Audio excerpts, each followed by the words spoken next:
Of these, I got a little obsessed with mine. In fact, I got a little obsessed with all my stuff. Have you ever wondered where all the stuff we buy comes from and where it goes when we throw it out? I couldn't stop wondering about that, so I looked it up. And what the textbook said is that stuff moves through a system from extraction to production to distribution to consumption to disposal. All together, it's called the materials economy. Well, I looked into it a little bit more. In fact, I spent 10 years traveling the world, tracking where our stuff comes from and where it goes. And you know what I found out? That is not the whole story. There is a lot missing from this explanation. For one thing, this system looks like it's fine. No problem. But the truth is, it's a system in crisis. And the reason it's a system in crisis is it's a linear system and we live on a finite planet. And you cannot run a linear system on a finite planet indefinitely. Every step along the way, this system is interacting with the real world. In real life, it's not happening on a blank white page. It's interacting with societies, cultures, economies, the environment. And all along the way, it's bumping up against limits. Limits we don't see here because the diagram is incomplete. So let's go back through. Let's fill in some of the blanks and see what's missing. Well, one of the most important things that's missing is people. Yes, people. People live and work all along this system. And some people in this system matter a little more than others. Some have a little more say. Who are they? Well, let's start with the government. Now, my friends tell me I should use a tank to symbolize the government, and that's true in many countries and increasingly in our own. After all, more than 50% of our federal tax money is now going to the military. But I'm using a person to symbolize the government because I hold true to the vision and values the government should be of the people, by the people, for the people. It's the government's job to watch out for us, to take care of us. That's their job. Then along came the corporation. Now, the reason the corporation looks bigger than the government is that the corporation is bigger than the government. Of the 100 largest economies on Earth now, 51 are corporations. And as the corporation has grown in size and power, we've seen a little change in the government where they're a little more concerned in making sure everything's working out for those guys than for us. Okay, so let's see what else is missing from this picture. We'll start with extraction, which is a fancy word for natural resource exploitation, which is a fancy word for trashing the planet. What this looks like is we chop down the trees, we blow up mountains to get the metals inside, we use up all the water, and we wipe out the animals. So here we are running up against our first limit. We are running out of resources. We are using too much stuff. Now, I know this can be hard to hear, but it's the truth, so we've got to deal with it. In the past 3 decades alone, 1/3 of the planet's natural resource base has been consumed. Gone. We are cutting and mining and hauling and trashing the place so fast that we're undermining the planet's very ability for people to live here. Where I live, in the United States, we have less than 4% of our original forests left. 40% of the waterways have become undrinkable. And our problem is not just that we're using too much stuff, but we're using more than our share. We have 5% of the world's population, but we're using 30% of the world's resources and creating 30% of the world's waste. If everybody consumed at U.S. rates, we would need 3 to 5 planets. And you know what? We've only got 1. So my country's response to this limitation is simply to go take somebody else's. This is the third world, which some would say is another word for our stuff that somehow got on somebody else's land. So what does that look like? The same thing, trashing the place. 75% of global fisheries now are fished at or beyond capacity. 80% of the planet's original forests are gone. In the Amazon alone, we're losing 2,000 trees a minute. That is 7 football fields a minute. And what about the people who live here? Well, according to these guys, they don't own these resources, even if they've been living there for generations. They don't own the means of production, and they're not buying a lot of stuff. And in this system, if you don't own or buy a lot of stuff, you don't have value. So next, the materials move to production. And what happens there is we use energy to mix toxic chemicals in with the natural resources to make toxic contaminated products. There are over 100,000 synthetic chemicals in use in commerce today. Only a handful of them have even been tested for health impacts, and none have been tested for synergistic health impacts. That means when they interact with all the other chemicals we're exposed to every day. So we don't know the full impact on health and the environment of all these toxic chemicals, but we do know one thing: toxics in, toxics out. As long as we keep putting toxics into our industrial production systems, we're going to keep getting toxics in the stuff that we bring into our homes and workplaces and schools, and our bodies. Like BFRs, brominated flame retardants, they're a chemical that make things more fireproof, but they are super toxic. They're a neurotoxin. That means toxic to the brain. What are we even doing using a chemical like this?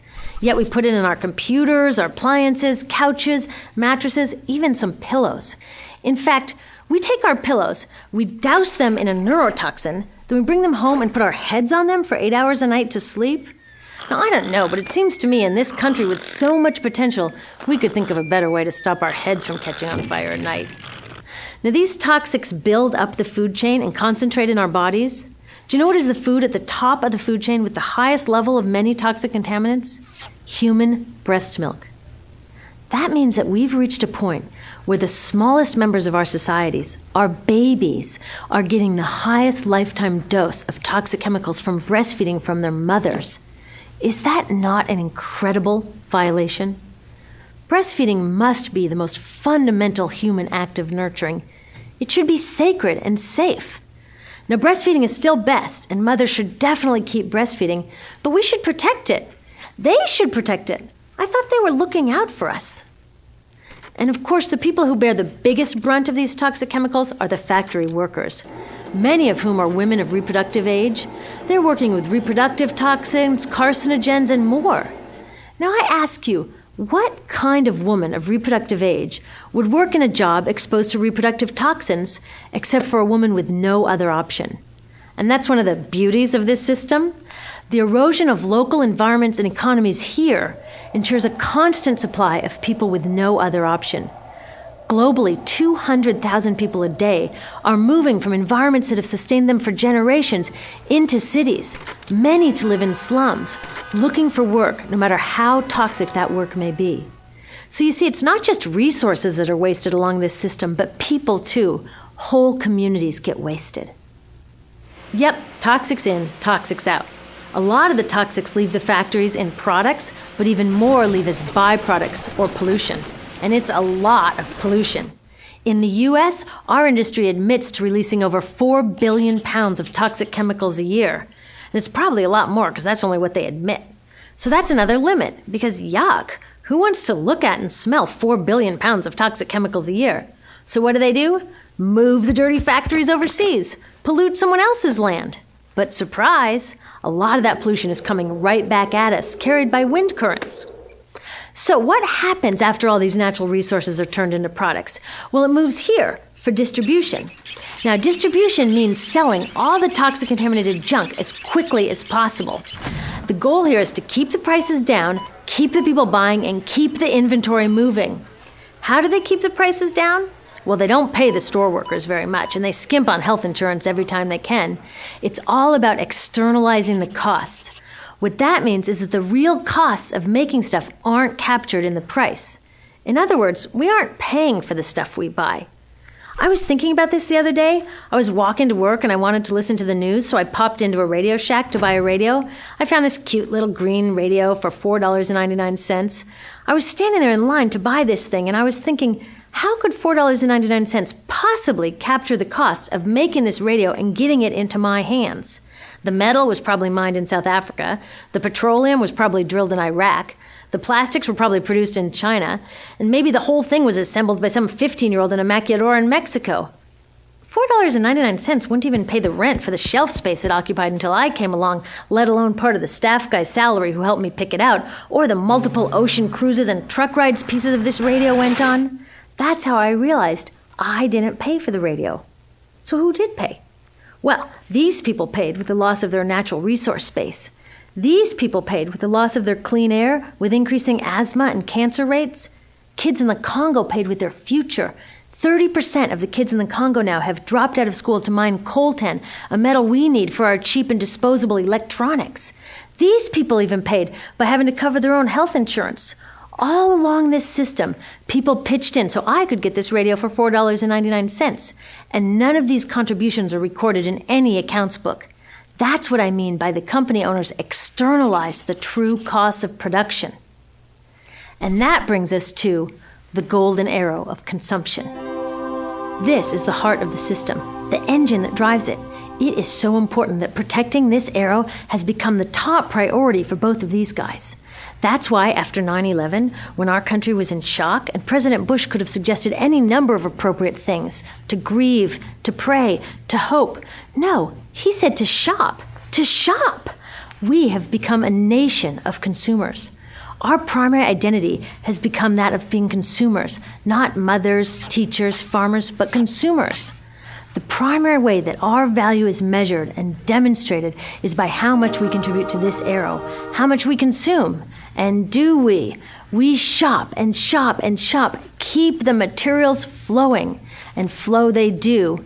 Guess what percentage of total materials flow through this system is still in product or use 6 months after their date of sale in North America?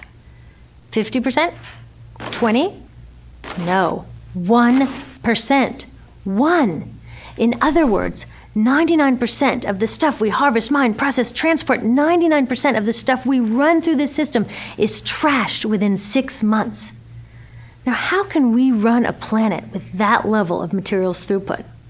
It wasn't always like this.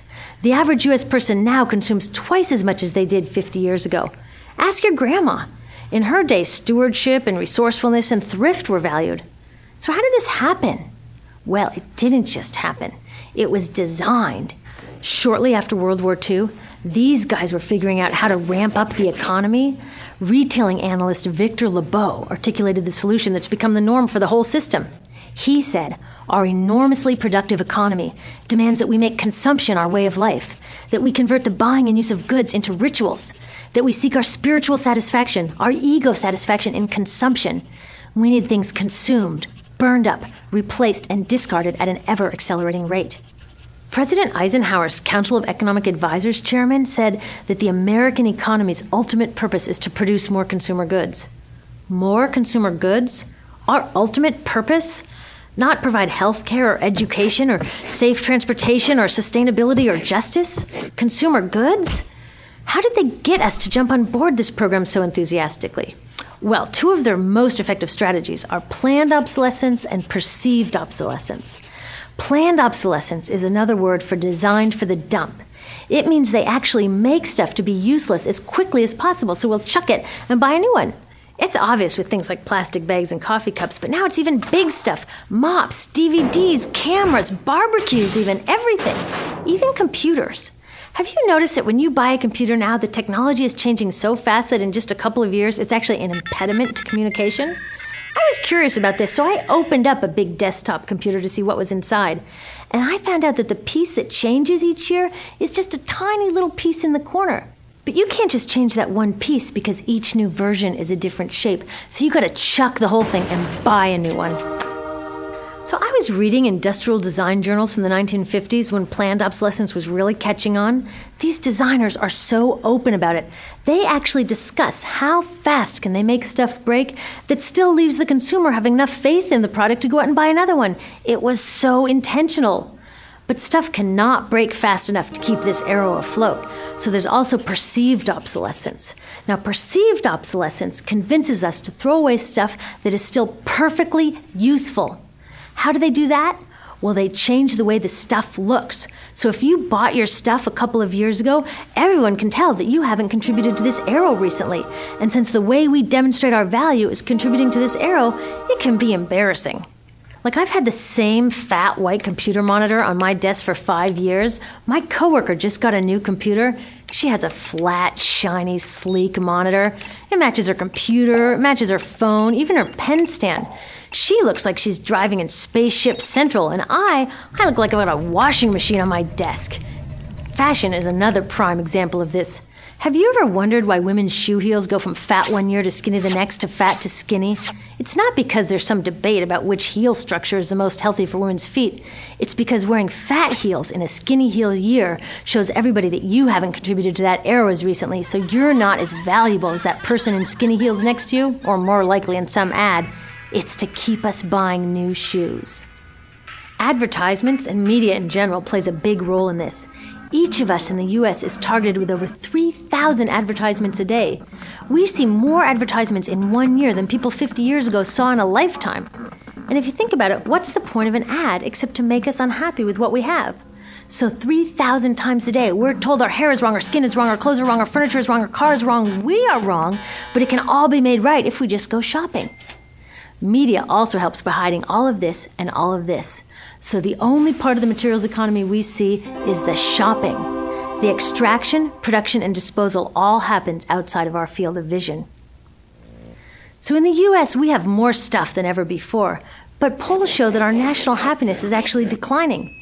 Our national happiness peaked in the 1950s, the same time that this consumption mania exploded. Interesting coincidence. I think I know why. We have more stuff, but we have less time for the things that really make us happy. Friends, family, leisure time. We're working harder than ever. Some analysts say we have less leisure time than any time since feudal society. And do you know what the two main activities are that we do with the scant leisure time we have? Watch TV and shop. In the U.S., we spend 3 to 4 times as many hours shopping as our counterparts in Europe do. So we're in this ridiculous situation where we go to work, maybe 2 jobs even, and we come home and we're exhausted. So we plop down on our new couch and watch TV, and the commercials tell us you suck. So you got to go to the mall to buy something to feel better, and then you got to go to work more to pay for the stuff you just bought. So you come home and you're more tired. So you sit down and you watch more TV, and it tells you to go to the mall again. And we're on this crazy work, watch, spend treadmill, and we could just stop. So in the end, what happens to all the stuff we buy anyway? At this rate of consumption, it can't fit into our houses, even though the average house size has doubled in this country since the 1970s. It all goes out in the garbage. And that brings us to disposal. This is the part of the materials economy we all know the most because we have to haul the junk out to the curb ourselves. Each of us in the United States makes 4.5 pounds of garbage a day. That's twice what we each made 30 years ago. All of this garbage either gets dumped in a landfill, which is just a big hole in the ground, or if you're really unlucky, first it's burned in an incinerator and then dumped in the landfill. Either way, they both pollute the air, land, water, and don't forget, change the climate. Incineration is really bad. Remember those toxics back in the production stage? Well, burning the garbage releases the toxics up into the air. Even worse, it makes new super toxics, like dioxin. Dioxin is the most toxic man-made substance known to science, and incinerators are the #1 source of dioxin. That means that we could stop the #1 source of the most toxic man-made substance known just by stopping burning the trash. We could stop it today. Now, some companies don't want to deal with building landfills and incinerators here, so they just export the disposal too. What about recycling? Does recycling help? Yes, recycling helps. Recycling reduces the garbage at this end, and it reduces the pressure to mine and harvest new stuff at this end. Yes, yes, yes, we should all recycle, but recycling is not enough. Recycling will never be enough for a couple reasons. First, the waste coming out of our houses is just the tip of the iceberg. For every 1 garbage can of waste you put out on the curb, 70 garbage cans of waste were made upstream just to make the junk in that 1 garbage can you put out on the curb. So even if we could recycle 100% of the waste coming out of our households, it doesn't get to the core of the problems. Also, much of the garbage can't be recycled, either because it contains too many toxics or it's designed not to be recyclable in the first place. Like those juice packs, where they have layers of metal and paper and plastic all smushed together, you can never separate those for true recycling. So you see, it is a system in crisis. All along the way, we are bumping up against limits. From changing climate to declining happiness, it's just not working. But the good thing about such an all-pervasive problem is that there are so many points of intervention. There are people working here on saving forests and here on clean production, people working on labor rights and fair trade and conscious consuming and blocking landfills and incinerators, and very importantly, on taking back our government so that it really is by the people and for the people. All of this work is critically important, but things are really going to start moving when we see the connections, when we see the big picture. When people along the system get united, we can reclaim and transform this linear system into something new, a system that doesn't waste resources or people. Because what we really need to chuck is that old school throwaway mindset. There's a new school of thinking on this stuff, and it's based on sustainability and equity, green chemistry, zero waste, closed-loop production, renewable energy, local living economies. It's already happening. Now, some say it's unrealistic, idealistic that it can't happen, but I say the ones who are unrealistic are those that want to continue with the old path. That's dreaming. Remember, that old way didn't just happen. It's not like gravity that we've just got to live with. People created it, and we're people too. So let's create something new.